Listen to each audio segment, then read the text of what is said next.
ನಮಸ್ತೆ ಎಲ್ಲರಿಗೂ ಕೂಡ ಸಂನಮ್ ಕ್ರಿಯೇಟಿವ್ಸ್ಗೆ ಸ್ವಾಗತ ಸುಸ್ವಾಗತ. ಇಂದಿನ ತರಗತಿಯಲ್ಲಿ ನಾವು ಭಾಷೆಯ ಸ್ವರೂಪದ ಬಗ್ಗೆ ತಿಳ್ಕೊಂಡಿದ್ವಿ. ಈಗ ಮುಂದುವರೆದ ಭಾಗವಾದಂತಹ ಮತ್ತೊಂದು ವಿಷಯದ ಬಗ್ಗೆ ನಾವೀಗ ತಿಳ್ಕೊಳ್ಳೋಣ. ಯಾರ್ಯಾರು ನಮ್ಮ ಚಾನಲ್ಗೆ ಸಬ್ಸ್ಕ್ರೈಬ್ ಆಗಿಲ್ಲ ಎಲ್ಲರೂ ಕೂಡ ಸಬ್ಸ್ಕ್ರೈಬ್ ಆಗಿ. ವಿವಿಧ ರೀತಿಯ ತರಗತಿಗಳು ನಡೀತಾ ಇರ್ತವೆ. ಈಗ ಮತ್ತೊಂದು ವಿಷಯ ಯಾವುದಪ್ಪ ಅಂತಂದರೆ ಅದು ಭಾಷೆಯ ಲಕ್ಷಣಗಳು. ಈಗ ಭಾಷೆಯ ಸ್ವರೂಪದ ಬಗ್ಗೆ ತಿಳ್ಕೊಂಡಿದ್ದೀವಿ. ಈಗ ಭಾಷೆಯ ಲಕ್ಷಣಗಳು ಏನೇನು ಅಂತಕ್ಕಂಥದ್ದನ್ನ ತಿಳ್ಕೊಳ್ಳೋಣ. ಪ್ರಮುಖವಾಗಿ ಭಾಷೆಯನ್ನು ಕುರಿತು ವಿವಿಧ ಭಾಷಾ ವಿಜ್ಞಾನಿಗಳು ವ್ಯಾಖ್ಯಾನಗಳನ್ನು ನಾವು ಅವಲೋಕಿಸಿದ್ವಿ. CF ಹಾಕೆಟ್ಟು, DSS ಅವರು, ಪ್ಲೇಟೋ, ದಂಡಿ, ಅಲ್ಲಮಪ್ರಭು ಈ ಥರ ರೀತಿಯ ಅನೇಕ ವಿಜ್ಞಾನಿಗಳ ವ್ಯಾಖ್ಯಾನಗಳನ್ನು ನಾವು ಅವಲೋಕಿಸಿದ್ವಿ. ಅವಲೋಕಿಸಿದಾಗ ಪ್ರತಿಯೊಂದು ಭಾಷೆಯೂ ಕೂಡ ತನ್ನದೇ ಆದಂತಹ ಸಾಮಾನ್ಯ ಲಕ್ಷಣಗಳನ್ನು ಕೂಡ ನಾವು ಗುರುತಿಸ್ಬೋದು. ಅವು ಏನಪ್ಪ ಅಂತಂದರೆ ಪ್ರಮುಖವಾಗಿ ಒಂದೊಂದನೇದು ಭಾಷೆ ಒಂದು ವ್ಯವಸ್ಥೆ. ಭಾಷೆ ಅಂತಕ್ಕಂಥದ್ದೇನೋ ಒಂದು ವ್ಯವಸ್ಥೆ ಅಂತಕ್ಕಂಥದ್ದು ಒಂದು ಲಕ್ಷಣ. ಮತ್ತೊಂದು ಭಾಷೆ ಸಂಕೇತಗಳ ವ್ಯವಸ್ಥೆ. ಏನು? ಸಂಕೇತಗಳ ವ್ಯವಸ್ಥೆ. ಇನ್ನೊಂದು ಭಾಷೆ ಮೌಖಿಕ ಧ್ವನಿ ಸಂಕೇತ ವ್ಯವಸ್ಥೆ. ಅಂದರೆ ಉಚ್ಚರಿಸಲ್ಪಡುವಂಥದ್ದು ಅಂತ ಅರ್ಥ. ಅಂದರೆ ಏನು? ಮೌಖಿಕ ಅಂತಂದರೆ ಉಚ್ಚರಿಸಲ್ಪಡುವಂಥದ್ದು. ಇನ್ನು ಭಾಷೆ ಯಾದೃಚ್ಛಿಕ ಮೌಖಿಕ ಧ್ವನಿ ಸಂಕೇತಗಳ ವ್ಯವಸ್ಥೆ. ಅಂದರೆ ಸ್ವತಂತ್ರವಾಗಿರ್ತಕ್ಕಂಥದ್ದು ಯಾದೃಚ್ಛಿಕ ಅಂತಂದರೆ. ಭಾಷೆ ಸಾಮಾಜಿಕ ಸಂಪರ್ಕ ಸಾಧನ. ಇದು ಅತ್ಯಂತ ಸರಳವಾಗಿರ್ತಕ್ಕಂಥ ಒಂದು ಭಾಷೆಯ ಲಕ್ಷಣ. ಯಾವುದಪ್ಪ ಅಂದರೆ ಅದು ಭಾಷೆಯ ಲಕ್ಷಣ ಯಾವುದಪ್ಪ ಅಂತಂದರೆ ಭಾಷೆ ಒಂದು ಸಾಮಾಜಿಕ ಸಂಪರ್ಕ ಸಾಧನ. ಪ್ರತಿಯೊಂದು ಕೂಡ ವ್ಯವಹಾರ ನಡಿಬೇಕು ಅಂತಂದರೆ ಅದು ಮನುಷ್ಯನ ನಡುವೆ, ಭಾವನೆಗಳ ನಡುವೆ ಯಾವುದಪ್ಪ ಸಾಧನವಾಗಿರುತ್ತೆ ಅಂದರೆ ಅದು ಭಾಷೆ ಸಾಮಾಜಿಕ ಸಂಪರ್ಕ ಸಾಧನ.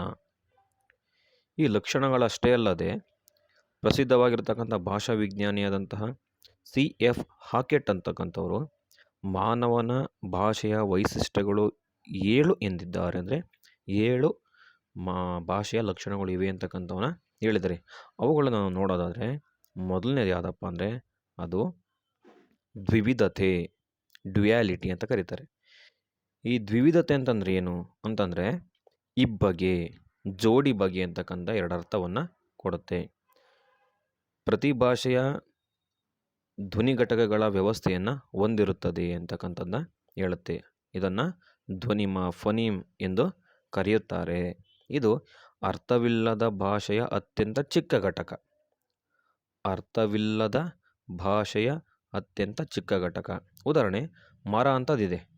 ಈ ಮರ ಅಂತಕ್ಕಂಥ ಒಂದು ಪದದಲ್ಲಿ ಮ ಅಧಿಕ್ ಅ ಅಧಿಕ್ ರ ಅಧಿಕ್ ಅ ಅಂದರೆ ಈ 4 ಅಕ್ಷರಗಳನ್ನ ಕೂಡಿಸಿದ್ರೆ ಮರ ಅಂತಕ್ಕಂಥ. ಈಗ ಮ ಅಂದರೆ ಅರ್ಧಾಕ್ಷರದಲ್ಲಿ ಅ ಅಂತಕ್ಕಂಥದ್ದು ಸೇರಿದಾಗ ಅದು ಮ, ರ ಅನ್ನೋದಕ್ಕೆ ಆ ಸೇರಿದಾಗ ಅದು ರ. ಇದು ಮರ ಅಂತಕ್ಕಂಥದ್ದು ಆಗುತ್ತೆ. ಇಲ್ಲಿ ಮರ ಅನ್ನೋ ಪದದಲ್ಲಿ 4 ಧ್ವನಿಮಗಳು ಇದ್ದಾವೆ. ಭಾಷೆ ಅತ್ಯಂತ ಚಿಕ್ಕ ಘಟಕ ಯಾವುದಪ್ಪ ಅಂತಂದ್ರೆ ಅದು ಧ್ವನಿಮ. ಈ ರೀತಿಯಾಗಿ ನಾವು ನೋಡ್ಬೋದು. ಹಾಗೆಯೇ ಪ್ರತಿ ಭಾಷೆಯು ಅನೇಕ ಧ್ವನಿಮಗಳು ಸೇರಿ ಒಂದು ಅರ್ಥಪೂರ್ಣ ವ್ಯವಸ್ಥೆಯನ್ನು ಹೊಂದಿರುತ್ತೆ. ಇದನ್ನು ನಾವು ಆಕೃತಿಮ ಅಂತ ನಾವು ಕರಿತೀವಿ.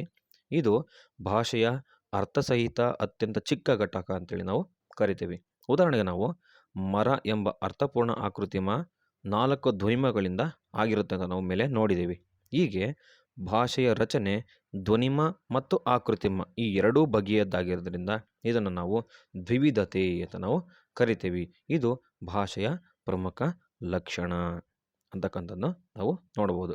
ಇನ್ನು ಎರಡನೇದಾಗಿ ಉತ್ಪಾದಕತೆ, ಪ್ರೊಡಕ್ಟಿವಿಟಿ ಅಂತ ನಾವು ಕರಿತೀವಿ. ಏನಪ್ಪ ಅಂತಂದರೆ ಭಾಷೆ ನಿರಂತರವಾಗಿ ಪ್ರವಹಿಸುವಂತಹ ಅಥವಾ ಪ್ರವಾಹದಂತೆ ಭಾಷೆಯಲ್ಲಿನಂತಹ ಧ್ವನಿಗಳನ್ನು ಬಳಸಿಕೊಂಡು ಮಾನವನು ಹೊಸ ಶಬ್ದಗಳನ್ನು ಸೃಷ್ಟಿಸಲು ಪ್ರಯತ್ನಿಸ್ತಾನೆ. ಆಗ ಭಾಷೆಯ ರಚನಾಂಗಗಳನ್ನು ಸೇರಿಸಿ ಹೊಸ ಶಬ್ದರೂಪಗಳನ್ನು ಹೊರಡಿಸಲು ಅದು ಸಾಧ್ಯ. ಅದು ಕಬ್ಬ ಅಂತಾಗಿದೆ, ಅದು ಶಬ್ದ ಅಂತ ಆಗಬೇಕು. ಶಬ್ದ ರೂಪಗಳನ್ನು ಹೊರಡಿಸಲು ಸಾಧ್ಯ. ಉದಾಹರಣೆಗೆ ನಾವು ವಿಧಾನಸಭೆ, ಉಗಿಬಂಡಿ, ದೂರವಾಣಿ, ಆಕಾಶವಾಣಿ, ಗಣಕಯಂತ್ರ ಈ ರೀತಿಯಾಗಿರ್ತಕ್ಕಂಥ ಇತ್ಯಾದಿ ಇಂತಹ ಮುಂತಾದಂಥ ಶಬ್ದಗಳು ನಮ್ಮ ಪೂರ್ವಿಕರಿಗೆ ತಿಳಿದಿರಲಿಲ್ಲ. ಹಾಗೆಯೇ ಭವಿಷ್ಯದಲ್ಲಿ ನಾವು ಊಹಿಸಲು ಸಾಧ್ಯವಾಗದಂತಹ ಹೊಸ ಹೊಸ ಶಬ್ದಗಳು ನಮ್ಮ ಭಾಷೆಯಲ್ಲಿ ಸೃಷ್ಟಿಯಾಗಬಹುದು ಅಂತಕ್ಕಂಥದ್ದನ್ನು ಹೇಳ್ತಾರೆ. ಈ ರೀತಿ 44 ರೀತಿ ಮನುಷ್ಯನ ಭಾಷೆ ಶ್ರೀಮಂತವಾಗಿ ಬೆಳೆಯಲು ಅದು ಉತ್ಪಾದಕತೆ ಅಂತದ್ದು ಕಾರಣ. ಈಗ ವಿಧಾನಸಭೆ ಅಂತಕ್ಕಂಥದ್ದಾಗಿರ್ಬೋದು, ಉಗಿಬಂಡಿ, ದೂರವಾಣಿ, ಆಕಾಶವಾಣಿ, ಗಣಕಯಂತ್ರ ಅಂತಕ್ಕಂಥ ಶಬ್ದಗಳು ನಮ್ಮ ಪೂರ್ವಿಕರಿಗೆ ತಿಳಿದಿರಲಿಲ್ಲ. ಆದರೆ ನಾವೀಗ ಅದು ಹೊಸದಾಗಿ ನೋಡ್ತಾ ಇದ್ದೀವಿ. ಆಯಿತಾ? ಈ ರೀತಿಯಾಗಿರ್ತಕ್ಕಂಥ ಹೊಸ ಹೊಸ ಶಬ್ದಗಳು ಏನಿದ್ದಾವೆ ಇವುಗಳೆಲ್ಲವನ್ನು ಕೂಡ ಹುಟ್ಟಾಕೋದು ಯಾವುದಪ್ಪ ಅನ್ನೋದು ಭಾಷೆ.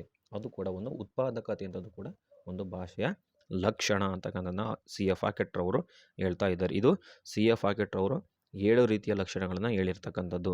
ಅದರಲ್ಲಿ 2ನೇದು ಮುಗೀತು. ಇನ್ನು 3ನೇದು ಯಾವುದಪ್ಪ ಅಂತಂದರೆ ಅದನ್ನೇ ಯಾದೃಚ್ಛಿಕತೆ, ಆರ್ಬಿಟ್ರರಿಯನ್ಸ್ ಅಂತೇಳಿ ಕರಿತೀವಿ. ಅಂದರೆ ಭಾಷೆಯಲ್ಲಿನ ಒಂದು ಶಬ್ದವು ಒಂದೇ ಅರ್ಥವನ್ನು ಅಥವಾ ಹಲವು ಅರ್ಥಗಳನ್ನು ಹೊಂದಿರ್ಬೋದು. ಅಂದರೆ ಒಂದು ಭಾಷೆಯಲ್ಲಿನ ಒಂದು ಶಬ್ದ ಅಂತಕ್ಕಂಥದ್ದು ಒಂದೇ ಅರ್ಥವನ್ನು ಹೊಂದಿರುತ್ತೆ ಅಥವಾ ಹಲವು ಅರ್ಥಗಳನ್ನು ಹೊಂದಿರಬಹುದು. ಈಗ ಒಂದು ಉದಾಹರಣೆ ನನ್ನ ಮುಖಾಂತರ ನೋಡೋದಾದ್ರೆ ನಾವು ಕಾವಲಿ ಅಂತಕ್ಕಂಥ ಒಂದು ಪದ ಇದೆ. ಇದನ್ನು ಉತ್ತರ ಕರ್ನಾಟಕದಲ್ಲಿ ನೀರು ಹರಿಯುವ ಕಾಲುವೆ ಅಂತ ಕರೀತಾರೆ. ಅಂದರೆ ಕಾವಲಿ, ಅಲ್ಲಿ ಕಾವಲಿ ಇದೆ, ಅಲ್ಲಿ ನೀರನ್ನು ಬಿಡಬೇಕು, ಈ ರೀತಿಯಾಗಿ ಕರೀತಾರೆ. ಅಂದರೆ ನೀರು ಹರಿಯುವಂಥ ಒಂದು ಕಾಲುವೆ. ಈಗ ಅದನ್ನೇ ಮೈಸೂರು ಭಾಗದಲ್ಲಿ ದೋಸೆ ಒಯ್ಯುವಂತಹ ಅಂಚು ಅಂತ ಕರೀತಾರೆ. ಈಗ ದೋಸೆ ಒಯ್ಯುವ ಅಂಚಿಗೆ ಏನಂತ ಕರಿತೀವಿ ನಮ್ಮ ಕಡೆ ಮೈಸೂರು ಭಾಗದಲ್ಲಿ ಕಾವಲಿ ಅಂತ ನಾವು ಕರಿತೀವಿ. ಈಗ ನೋಡ್ರಿ, ಇಲ್ಲಿ ಇದು ಕೂಡ ಒಂದು ಲಕ್ಷಣ. ಭಾಷೆಯಲ್ಲಿನಂತಹ ಒಂದು ಶಬ್ದ ಒಂದೇ ಅರ್ಥ ಕೊಡ್ಬೋದು ಒಂದು ಪದಕ್ಕೆ ಅಥವಾ ಇನ್ನೊಂದು ಅರ್ಥವನ್ನು ಕೊಡ್ಬೋದು. ಉತ್ತರ ಕರ್ನಾಟಕದಲ್ಲಿ ಕಾವಲಿಗೆ ನೀರು ಹರಿಯುವಂತಹ ಒಂದು ಜಾಗ ಅಂದರೆ ಅದು ಕಾಲುವೆ ಅಂತ ಕರೀತಾರೆ. ಅದನ್ನೇ ಮೈಸೂರು ಭಾಗದಲ್ಲಿ ಏನಂತ ಕರೀತಾರೆ ಅಂತಂದರೆ ದೋಸೆ ಒಯ್ಯುವಂತಹ ಒಂದು ಅಂಚು ಅಂತೇಳಿ ಅದನ್ನು ಕರೀತಾರೆ. ಹಾಗೆಯೇ ಬೇರೆ ಬೇರೆ ಶಬ್ದಗಳು ಕೂಡ ಒಂದೇ ಅರ್ಥವನ್ನು ಹೊಂದಿರಬಹುದು. ಅಂದರೆ ಬೇರೆ ಬೇರೆ ಶಬ್ದಗಳು ಕೂಡ ಒಂದೇ ಅರ್ಥವನ್ನು ಹೊಂದಿರಬಹುದು.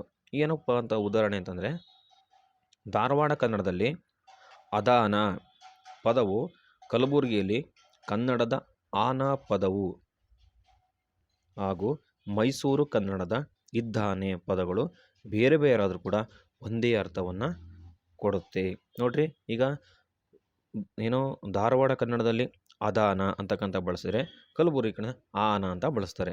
ಆನ ಅಂತಂದ್ರಾಗ ನಮ್ಮ ಮೈಸೂರು ಕನ್ನಡದಲ್ಲಿ ಏನಂತ ಕರೀತಾರೆ, ಇದಾನೆ ಅಂತ ನಾವು ಕರಿತೀವಿ. ನೋಡಿ, ಇವುಗಳು ಬೇರೆ ಬೇರೆ ಪದಗಳು, ಉಚ್ಚಾರಣೆ ಬೇರೆ ಬೇರೆ, ಆದರೆ ಅರ್ಥಗಳು ಕೂಡ ಒಂದೇ ಅಂತಕ್ಕಂಥದ್ದನ್ನು ನಾವು ನೋಡ್ಬೋದು. ಹೀಗೆ ಒಂದೇ ಭಾಷೆಯಲ್ಲಿ ವ್ಯತ್ಯಾಸಗಳನ್ನು ನಾವು ಕಾಣ್ತೀವಿ. ಹಾಗೆಯೇ ನಾಯಿ ಎನ್ನುವಂಥ ಪ್ರಾಣಿಗೆ ಕನ್ನಡದಲ್ಲಿ ನಾಯಿ ಅಂತ ಕರಿತೀವಿ. ನಮ್ಮದೇ ವರ್ಗದ ಭಾಷೆಯಾದಂತಹ ನಾಯ್ಕೆಯಲ್ಲಿ ಆತೆ ಅಂತ ಕರೀತಾರೆ. ನಮ್ಮ ದೇಶದಲ್ಲಿ ಮತ್ತೊಂದು ಒಂದು ಭಾಷೆ ಇದೆ, ಅದು ನಾಯ್ಕೆ ಭಾಷೆ. ಆ ನಾಯ್ಕೆ ಭಾಷೆಯಲ್ಲಿ ಆತೆ ಅಂತ ಕರೀತಾರೆ. ಪರ್ಜೆಯಲ್ಲಿ ನೆತ್ತ ಅಂತ ಕರೀತಾರೆ. ತೆಲುಗಿನಲ್ಲಿ ಕುಕ್ಕ ಅಂತ ಕರೀತಾರೆ. ಹಾಗೂ ಇಂಗ್ಲೀಷ್ನಲ್ಲಿ ಇನ್ನೇನು ಡಾಗ್ ಅಂತ ಕರೀತಾರೆ. ಹಿಂದಿಯಲ್ಲಿ ಕುತ್ತ ಅಂತ ಕರೀತಾರೆ. ಕುತ್ತೆ ಅಂತ ಕರೀತಾರಲ್ಲ, ಹಾಗೆ ಕುತ್ತ ಅಂತ ಕರೀತಾರೆ. ಜರ್ಮನಿಯಲ್ಲಿ ಹುಂಟ್ ಅಂತ ಕರೀತಾರೆ.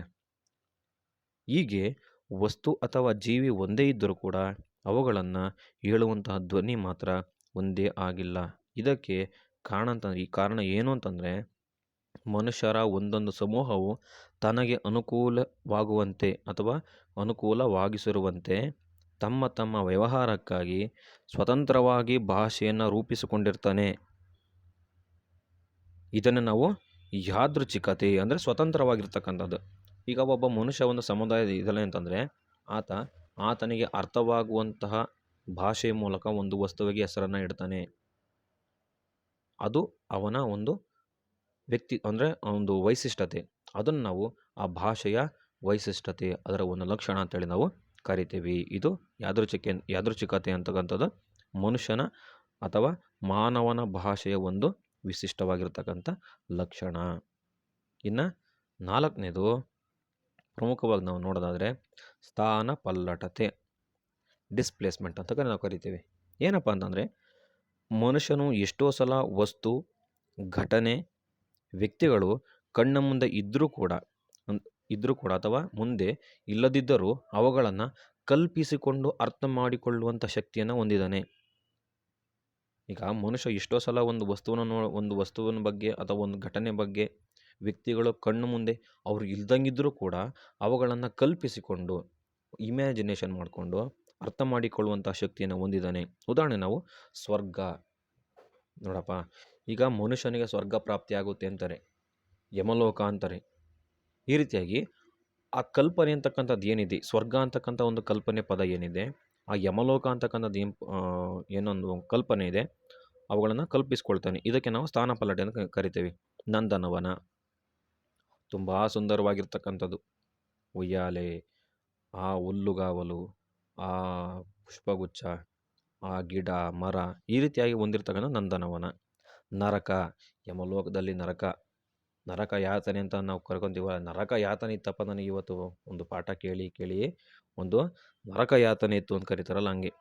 ಭೀಷ್ಮ ಪ್ರತಿಜ್ಞೆ ಅಂತಕ್ಕಂಥದ್ದು. ಮತ್ತು ಪುಷ್ಪಕ ವಿಮಾನ, ಶಿವ, ದೇವರುಗಳನ್ನೆಲ್ಲ ನಾವು ಕಂಡಿಲ್ಲ, ಆದರೆ ಅವುಗಳನ್ನು ನಾವು ಊಹಿಸ್ಕೊಳ್ತೀವಿ. ಈ ರೀತಿಯಾಗಿ ಕಲ್ಪನೆ ಅಂತಕ್ಕಂಥದ್ದು ಮನುಷ್ಯನಿಗಿರುವಂತಹ ಅತ್ಯಂತ ಪ್ರಮುಖವಾಗಿರ್ತಕ್ಕಂಥ ಶಕ್ತಿ ಅಂತಕ್ಕಂಥದ್ದು ನಾವು ನೋಡ್ಬೋದು. ಇವುಗಳನ್ನ ನಾವು ಎಂದೂ ಕೂಡ ಕಂಡಿಲ್ಲ, ಆದರೆ ಅವುಗಳ ಕಲ್ಪನೆಯನ್ನು ಮಾಡಿಕೊಳ್ಳುವಂತಹ ಮಾನವನು ಶಕ್ತನಾಗಿರುತ್ತಾನೆ. ಹೀಗೆ ಅಮೂರ್ತ ವಸ್ತುಗಳನ್ನು ಮೂರ್ತವೆಂಬಂತೆ ಅರ್ಥ ಮಾಡಿಕೊಳ್ಳುವಂತಹ ಭಾಷಾ ಶಕ್ತಿಯ ನಾವು ಸ್ಥಾನಪಲ್ಲಟತೆ ಅಂತ ನಾವು ಕರಿತೀವಿ. ಈ ಸ್ಥಾನಪಲ್ಲಟೆ ಅಂತಕ್ಕಂಥದ್ದು ಭಾಷೆಯ ಒಂದು ವಿಶಿಷ್ಟ ಲಕ್ಷಣ. ಅಮೂರ್ತವಾಗಿರುವಂಥದ್ದು ಅಂತಂದರೆ ಕಣ್ಣಿಗೆ ಕಾಣದೇ ಇರುವಂಥದ್ದನ್ನು ನಾವು ಕಣ್ಣಿಗೆ ಕಾಣುತ್ತಿದೆ ಅಂತಕ್ಕಂಥದ್ದನ್ನ ಕಲ್ಪಿಸ್ಕೊಂಡು ಹೇಳ್ತೀವಲ್ಲ, ಅದನ್ನು ನಾವು ಸ್ಥಾನಪಲ್ಲಟತೆ, ಡಿಸ್ಪ್ಲೇಸ್ಮೆಂಟ್ ಅಂತ ನಾವು ಕರಿತಾ ಹೋಗ್ತೀವಿ. ಇದು ಭಾಷೆಯ ಒಂದು ವಿಶಿಷ್ಟ ಲಕ್ಷಣ. ಯಾವುದು? ಸ್ಥಾನಪಲ್ಲಟತೆ. 5ನೇದು ವಿಶಿಷ್ಟ ಪ್ರಾವೀಣ್ಯತೆ, ಸ್ಪೆಷಲೈಸೇಷನ್ ಅಂತೇಳಿ. ಅಂದರೆ ಭಾಷೆ ಎಂಬುದು ಕೇವಲ ಧ್ವನಿ, ಶಬ್ದ, ಅರ್ಥಗಳ ವ್ಯವಸ್ಥೆ ಅಂತಕ್ಕಂಥದ್ದು ಅಲ್ಲ, ಅದರ ರಚನೆ ಸಂಕೀರ್ಣವಾಗಿರುತ್ತದೆ. ಮನುಷ್ಯನಿಗೆ ತಾನು ಮಾತನಾಡುವಂತಹ ಭಾಷೆಯ ರಚನೆಯ ಜ್ಞಾನ ಮತ್ತು ಅದರ ಸಂಕೀರ್ಣತೆ ತಿಳಿದಿರುತ್ತದೆ. ಉದಾಹರಣೆಗೆ ಕೈಲಾಸವಾಸಿ, ಕುಂಕುಮ ಭಾಗ್ಯ, ದೀಪ ದೊಡ್ಡದು ಮಾಡು, ಇಂತಹ ಪದಪ್ರಯೋಗಗಳು ನಾವು ಸರಳವಾಗಿ ಅರ್ಥೈಸಿಕೊಳ್ಳಬಲ್ಲವು. ಆದರೆ ಅವು ಇಂತಹ ಪದಪುಂಜಗಳ ಅರ್ಥವನ್ನು ಪದಶಃ ಹುಡುಕುತ್ತಾ ಹೋದರೆ ಅರ್ಥವೇ ಕೆಟ್ಟು ಹೋಗುತ್ತದೆ. ಕೈಲಾಸವಾಸಿ, ನಾವು ಯಾರಾದರೂ ಒಬ್ಬರು ಸಾವನ್ನಪ್ಪಿದಾಗ ಅವರು ಕೈಲಾಸವಾಸಿಯಾದರು ಅಂತ ನಾವು ಕರಿತೀವಿ. ಅಂದರೆ ಅವರು ಶಿವನ ಹತ್ತಿರ ಹೋದರು, ಶಿವನ ಕೈಲಾಸಕ್ಕೆ ಅವರು ವಾಸ ಮಾಡೋದಕ್ಕೆ ಹೋದ್ರು ಅಂತ ಕರಿತೀವಿ. ಆದರೆ ಕೈಲಾಸವಾಸಿ ಅಂತಂದರೆ ನೀವು ಕೈಲಾಸದಲ್ಲಿ ಇವ್ರು ವಾಸ ಮಾಡೋಕ್ಕೆ ಹೋಗಿದ್ದಾರಾ ಅಂತಕ್ಕಂಥದ್ದು ಬರುತ್ತೆ. ಈ ರೀತಿಯಾಗಿ ಇರ್ತಕ್ಕಂಥದ್ದು. ಇನ್ನೊಂದು ದೀಪ ದೊಡ್ಡದು ಮಾಡು ಅಂತ ಕರೀತಾರೆ. ಈಗ ದೀಪ ಅಂತಕ್ಕಂಥದ್ದು ಉರಿತಾ ಇರುತ್ತೆ, ದೀಪ ದೊಡ್ಡದು ಮಾಡು ಅಂತಂದರೆ ದೀಪ ದೊಡ್ಡದು ಮಾಡೋಕ್ಕೆ ಬರುತ್ತಾ? ಅದು ಎಷ್ಟಿರುತ್ತೋ ಅಷ್ಟೇ ಇರುತ್ತೆ. ಆದರೆ ಅದರ ಬತ್ತಿಯನ್ನು ಎಳೆದು ದೀಪದ ಬೆಳಕು ಏನಿದೆ, ಬೆಂಕಿ ಏನಿದೆ, ಅದು ಉರಿಯೋದಕ್ಕೆ ಬೇಕಾದರೆ ಅದನ್ನು ವ್ಯವಸ್ಥೆ ಮಾಡ್ಬೋದು. ಈ ರೀತಿಯಾಗಿ ಅದು ಅರ್ಥ ಕೆಟ್ಟು ಹೋಗುವಂಥದ್ದು ಇರುತ್ತೆ. ಆಗ ನಮಗೆ ಆ ಭಾಷೆ ಅರಿವು ಸಂಪೂರ್ಣವಾಗಿ ಆಗಿಲ್ಲವೆಂದೇ ನಮಗೆ ಅರ್ಥ ಆಗುತ್ತೆ. ಅಂತಹ ಪದಪ್ರಯೋಗಗಳನ್ನು ನಾವು ಸಂದರ್ಭಕ್ಕೆ ತಕ್ಕಂತೆ ಅರ್ಥ ಮಾಡಿಕೊಳ್ಳುವಂಥ ವಿಶಿಷ್ಟ ಭಾಷಾ ಸಾಮರ್ಥ್ಯವನ್ನು ಪಡೆದಿರುತ್ತೇವೆ. ಈಗ ಒಂದು ಯಾವುದೋ ಒಂದು ಕಾರ್ಯಕ್ರಮ ನಡೀತಾ ಇರುತ್ತೆ, ಅಲ್ಲಿ ನಮಗೆ ದೂರದಿಂದ ಹೇಳ್ತಾರೆ, ಆ ದೀಪದನ್ನು ಸ್ವಲ್ಪ ದೊಡ್ಡದು ಮಾಡೋ, ದೀಪ ದೊಡ್ಡದು ಮಾಡು ಅಂತ ಕರೀತಾರೆ. ಏನು ಆ ದೀಪ ದೊಡ್ಡದು ಮಾಡೋದಕ್ಕೆ ಆದರೆ ಆ ಸಂದರ್ಭಕ್ಕೆ ತಕ್ಕಂತೆ ನಾವು ಅರ್ಥ ಮಾಡಿಕೊಳ್ಳುವಂಥ ಸ್ಥಿತಿ ಏನನ್ನು ಹೊಂದಿದ್ದೀವಿ, ಅದನ್ನು ನಾವು ಭಾಷೆಯ ಒಂದು ವಿಶಿಷ್ಟವಾಗಿರ್ತಕ್ಕಂಥ ಲಕ್ಷಣ ಅಂತ ನಾವು ಕರಿತೀವಿ. ಅದೇ ರೀತಿಯಲ್ಲಿ ಇದನ್ನೇ ಭಾಷೆಯ ವಿಶಿಷ್ಟ ಪ್ರಾವೀಣ್ಯತೆ ಅಂತ ನಾವು ಕರಿತೀವಿ. ತಮ್ಮ ಮಾತೃಭಾಷೆಯಲ್ಲದ ಬೇರೆ ಭಾಷೆಯನ್ನು ಹೊಸದಾಗಿ ಕಲಿಯುವವರು ಈ ವಿಶಿಷ್ಟ ಪ್ರಾವೀಣ್ಯತೆಯನ್ನು ಕಷ್ಟಪಟ್ಟು ಅರಗಿಸಿಕೊಳ್ಳಬೇಕಾಗುತ್ತದೆ. ತಮ್ಮ ಮಾತೃಭಾಷೆಯನ್ನು ಬಿಟ್ಟು ಬೇರೆ ಭಾಷೆಯಲ್ಲಿ ಸ್ವಲ್ಪ ಇದನ್ನು ಕಲಿಬೇಕು ಅಂತಂದರೆ ಸ್ವಲ್ಪ ಕಷ್ಟಪಟ್ಟು ಕಲಿಬೇಕಾಗುತ್ತೆ. ಇದು ವಿಶಿಷ್ಟ ಪ್ರಾವೀಣ್ಯತೆ ಅಂತ ನಾವು ಕರಿತಾ ಹೋಗ್ತೀವಿ. 6ನೇದು ಯಾವುದಪ್ಪ ಅಂದರೆ ಸಂಸ್ಕೃತಿ ವಾಹಕತೆ, ಕಲ್ಚರಲ್ ಟ್ರಾನ್ಸ್ಮಿಷನ್ ಅಂತ ನಾವು ಕರಿತೀವಿ. ಮಾನವನು ತಾನು ಕಲಿತ ಭಾಷೆಯನ್ನು ತನ್ನ ಮುಂದಿನ ಪೀಳಿಗೆಗೆ ಸಲುವಾಗಿ ಸಾಗಿಸ್ತಾ ಹೋಗ್ತಿರ್ತಾನೆ. ತನ್ನ ಭಾಷೆಯ ಮೂಲಕ ಸಾಹಿತ್ಯ, ಧರ್ಮ, ನೀತಿ, ತತ್ವ, ಆಚಾರ ವಿಚಾರಗಳನ್ನು, ವಿಜ್ಞಾನ ಮತ್ತು ಕಲೆ ಮುಂತಾದಂತಹ ಸಾಂಸ್ಕೃತಿಕ ಅಂಶಗಳನ್ನು ತನ್ನ ಮುಂದಿನ ಜನಾಂಗಕ್ಕೆ ಅವನು ಏನು ಮಾಡ್ತಾನೆ ಅಂದರೆ ರವಾನಿಸ್ತಾನೆ. ಈ ರೀತಿಯಾಗಿ ಭಾಷಾ ಮಾಧ್ಯಮದ ಮೂಲಕ ಜ್ಞಾನವು ಮತ್ತು ಸಂಸ್ಕೃತಿಯು ನಿರಂತರವಾಗಿ ಪರಂಪರಾಗತವಾಗಿ ಅದು ಮುಂದುವರಿಯುತ್ತಾ ಹೋಗುತ್ತೆ. ಇದನ್ನೇ ನಾವು ಸಂಸ್ಕೃತಿ ವಾಹಕತೆ ಎನ್ನಲಾಗುತ್ತೆ. ಉದಾಹರಣೆಗೆ, ವೈದಿಕ ಮನೆತನದ ಮಗು ಶ್ರಾದ್ದ, ಉಪನಯನ ಎಂಬಂತಹ ಪದಗಳನ್ನು ಸುಲಭವಾಗಿ ಗ್ರಹಿಸುತ್ತದೆ. ಇಂತಹ ಆಚಾರ ವಿಚಾರಗಳು ಕೂಡ ಆತ ಮನೆತನಕ್ಕೆ ಹಿಂದಿನ ತಲೆಮಾರಿನಿಂದ ಅದು ಬಂದದ್ದಾಗಿರುತ್ತೆ. ಯಾವುದೋ ಒಂದು ಮನೆಯಲ್ಲಿ ಆಚಾರ ವಿಚಾರಗಳನ್ನ ಮದುವೆ ಹೇಗೆ ಮಾಡಬೇಕು ಅಂತಕ್ಕಂಥದ್ದು ಒಂದು ಮನೆಯಲ್ಲಿದ್ದಾಗ ಅದನ್ನು ಮುಂದಿನ ಅವರ ಮಕ್ಕಳು ಕೂಡ ಕಲಿತಾ ಹೋಗ್ತಾರೆ. ಈ ರೀತಿ ಆಚಾರ ವಿಚಾರಗಳನ್ನು ಅಲ್ಲಿ ಭಾಷೆ ಅಂತಕ್ಕಂಥದ್ದು ಬಳಸಿದಾಗ ಸಂವಹನ ಕ್ರಿಯೆಗೆ ಆ ಸಂಸ್ಕೃತಿ ವಾಹಕತೆ ಒಂದು ಸಮಾಜದಲ್ಲಿರ್ತಕ್ಕಂತಹ ಸಾಂಸ್ಕೃತಿಕ ಚಟುವಟಿಕೆಗಳು ಮುಂದುವರಿಬೇಕು ಅಂತಂದರೆ ಭಾಷೆ ಅಂತಕ್ಕಂಥದ್ದು ಮುಖ್ಯ. ಕಲ್ಚರಲ್ ಟ್ರಾನ್ಸ್ಮಿಷನ್ ಅಂತಕ್ಕಂಥದ್ದು ಆಗುತ್ತೆ ಅಲ್ಲಿ ಅಂತಕ್ಕಂಥದ್ದು CF ಹಾಕೆಟ್ರವರ ಪ್ರಕಾರ ಈ ಒಂದು ಲಕ್ಷಣ. 7ನೇದು ಯಾವುದಪ್ಪ ಅಂತಂದರೆ ಅಂತರ್ವಿನಿಮಯ ಕ್ಷಮತೆ ಅಂತಕ್ಕಂಥದ್ದು ಒಂದು ಲಕ್ಷಣ. ಒಂದು ಭಾಷೆಯನ್ನು ಅರ್ಥ ಮಾಡಿಕೊಳ್ಳುವುದು ಎಂದಾಗ 2 ಬಗೆಯ ಜ್ಞಾನ ಅಗತ್ಯವಾಗಿರ್ತಕ್ಕಂಥದ್ದು. ಒಂದು ನಿರ್ದಿಷ್ಟ ಭಾಷೆಯು ಜ್ಞಾನವಾಗಿರಬೇಕು ಅಂತಕ್ಕಂಥದ್ದು. ಮತ್ತು 2ನೇಯದ್ದು ಪ್ರಾಪಂಚಿಕ ಜ್ಞಾನವೂ ಕೂಡ ಮುಖ್ಯ. ಅಲ್ಲಿ ಪ್ರಾಪಂಚಿಕ ಜ್ಞಾನವೂ ಕೂಡ ಅಲ್ಲಿ ಮುಖ್ಯ. ವ್ಯಕ್ತಿಯು ತಾನು ಹೇಳಿದ ಮತ್ತು ಕೇಳಿದ್ದನ್ನು ಅರ್ಥ ಮಾಡಿಕೊಂಡು ಪ್ರತಿಯಾಗಿ ಉಚ್ಚರಿಸುವಂತಹ ಸಾಮರ್ಥ್ಯವನ್ನು ಹೊಂದಿರ್ತಾನೆ. ಉದಾಹರಣೆ, ನಾವು ಕನ್ನಡ ಮಾತನಾಡುವಂಥವರು ಮಧ್ಯೆ ಮಧ್ಯೆ ಆಂಗ್ಲ ಭಾಷೆ ಬೆರೆಸಿದಂತಹ ಪದಗಳನ್ನು ನಾವು ಬಳಸ್ತೀವಿ. ಏನಂತಾರೆ, ನಾನು ಶಾಲೆಗೆ ಹೋಗಿ ನಂತರ ರೈಲ್ವೆ ಸ್ಟೇಷನ್ಗೆ ಹೋಗಿ ಬರುತ್ತೇನೆ.